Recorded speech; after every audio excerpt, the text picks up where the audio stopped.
Hey, welcome back to our Art World family. Today we're coming to you from the Nahmad Contemporary Gallery, 980 Madison Avenue, and we've got a special edition because we're going to be looking at an exhibition by Jean-Michel Basquiat titled Words Are All We Have, curated by Dieter Buchhart. Well, I'm going to splice in a photograph of the wall text that explains the premise of this exhibition. And there's a couple of things I'd point out. One of them is that they're trying to link a lot of Basquiat's text work with conceptual art, which may or may not be a correct reading. And also that a lot of this was inspired by an exhibition that we covered at the Brooklyn Museum, The Unknown Notebooks. Well, we're going to start off looking at this piece, CPR Kr, and this is acrylic and oil stick on a tied wooden structure. And this piece is a memorial to Charlie Parker, who was one of Basquiat's idols, and it also talks about him dying at the Stanhope Hotel. We've got a nice wall. These are all canvases about the same size. I think they're approximately 7-foot squares. And the first three of them are just raw canvas. This is titled Natives Carrying Things, and this is just straight oil stick on unprimed cotton duck. And the interesting thing about this is that people like Joe Bradley are trying to create something like that. These two other pieces are titled New and Fake. These are from 1983, and they're talking about Leonardo da Vinci.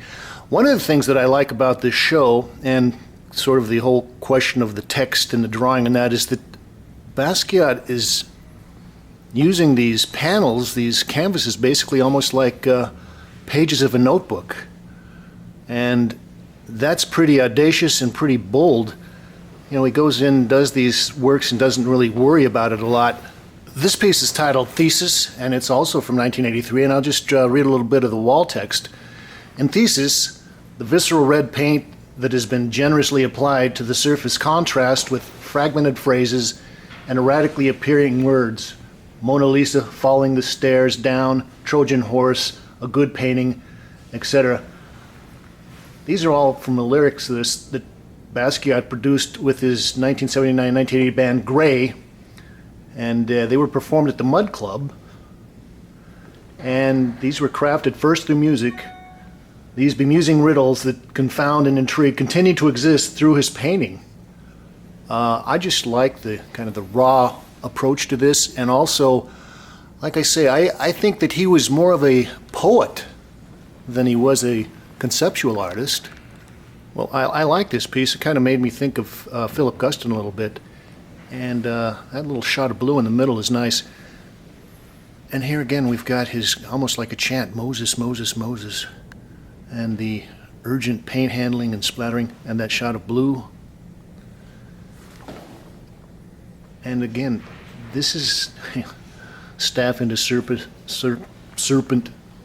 leprosy trick, water into blood. Now, there was one large piece that they didn't let me photograph, and so we're going to have to skip over that. This was a theme that Jean-Michel used a lot, which was the famous black athletes. And these two pieces are nice, and they're kind of interesting because he painted them. He stretched the canvas over pallets, the old loading pallets. And there's a real, what a bunch of painters came along later and started using for casual painting. He was doing this back in the early 80s. I believe these are from 82 or 83. Now, I actually bumped into Jean-Michel once or twice. I used to work at Utrecht, the art store.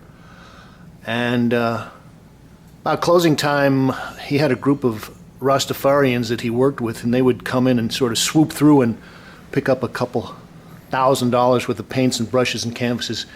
And they would also pick up things around the neighborhood, take them back to the studio, and he would paint on them. I think they probably found that piece.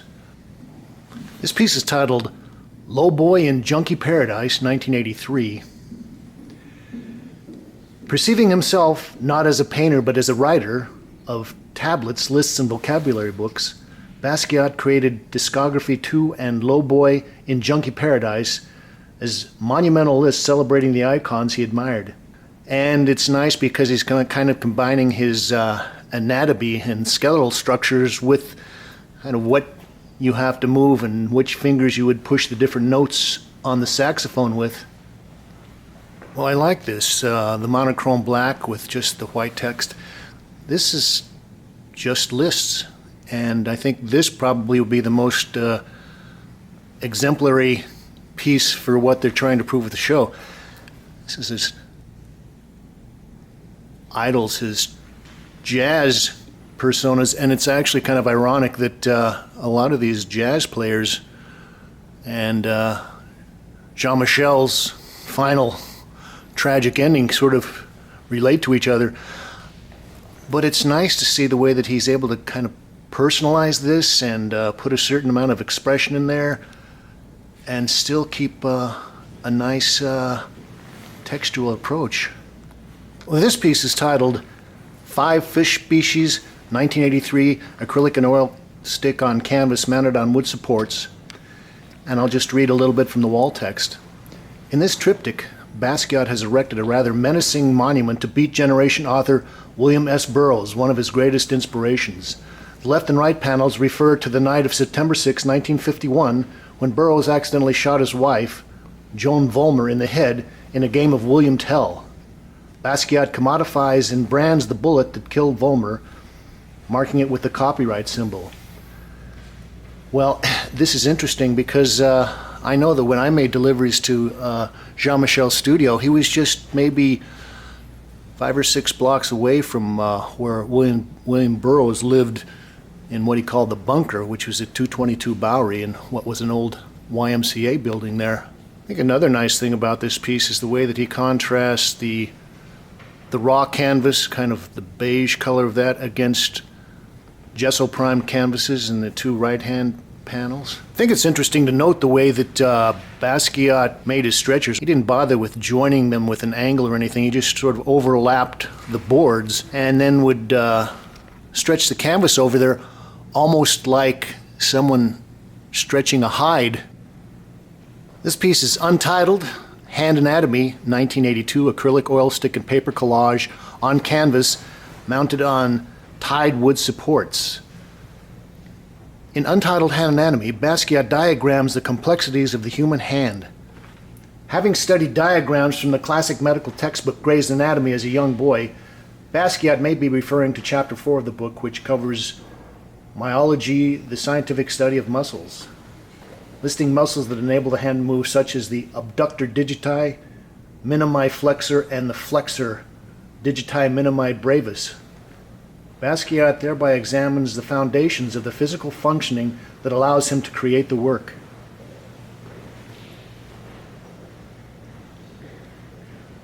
This is an interesting piece. You can see that he's gone to just regular stretched canvas, but he's got a lot more layered paint underneath there. This is not just raw canvas. He's spent a lot of time building up a surface. He's got splashes and drips and glazes and things, but he always keeps his kind of notation practice going. What price, Porky? I think this relates a lot to Warner Brothers cartoons. And I guess he would probably keep a little notebook with him. I like the way that they've got this black, they've got the black swatch going down the middle of this, dividing the two halves. There's also always a sense of urgency in Basquiat's handling of his materials, and he was a great colorist. And I think in a lot of ways he was working on these very fast, and he didn't have time to overthink things, and you can just see that he had a natural graphic sense and a wonderful coloristic sense. This is one of the more unusual pieces in the show. This piece, I think it's titled Masonic Lodge, and I love the blue monochrome, but if you look closely you can see that there's a lot of pedimenti, there's a lot of stuff coming through. He had another canvas that he painted over.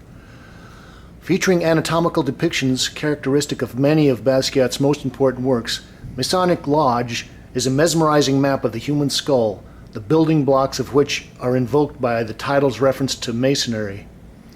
Cradling the vital organ that is the brain, the complex architecture of the skull is broken down by Basquiat into such constitutive parts as the patella bone, the ramus, and the occipital. Basquiat's perception of himself as a writer of lists and tablets is particularly poignant in this work, which evokes the illustrations of a traditional textbook. Unlike mere illustrations, however, Masonic Lodge is imbued with Basquiat's subjective comprehensions of anatomy. Well, this is a nice wall of paintings. This piece, Oriole, is actually from 1987, the year before Jean-Michel died. And, well, they don't mention this fact in the wall label, but Oriole was kind of a slang term for someone who was black on the outside and white on the inside. And again, we've got here Universal. Jean-Michel's kind of picking a logo that everyone sees all the time, every day, and giving it his own personal twist. And there's a lot of pedimenti things under the surface. Some people consider this erasure, you know, when he scratches through his letters or paints over something. I actually would consider it canceling something. This is whole livery, also pretty simple, just a line of text with his copyright symbol on there. And he's wonderful with his little kind of shots of color here and there, just enough to really highlight things and make for a nice combination.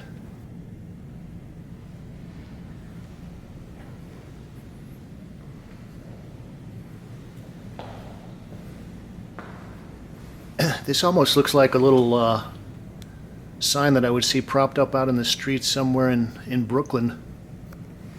59-cent special. And it also makes me think of some of the early Andy Warhols when he was just getting started on pop.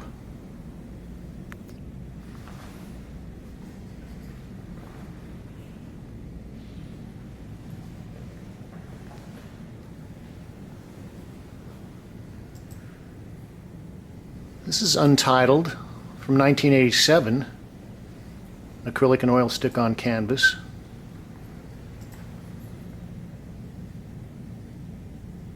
And again, we pretty much got a monochrome, and this is also stretched over loading pallets.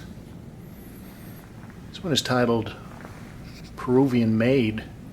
Composed of paneling in a found wooden box, Peruvian Made does not tap into a singular concern of Basquiat's, but encapsulates a myriad of potential meanings. Basquiat may be engaging with topics such as commerce, commodities, and the commodification of objects, including works of art themselves and tendencies within the art market, irrespective of the meaning of the works. This is the last piece we're going to look at. This is titled Repel Ghosts. And I just had a kind of a quick feeling when I was looking at this. It reminds me of a Marcel Duchamp piece where he did a little door and covered it with leather. James Kalm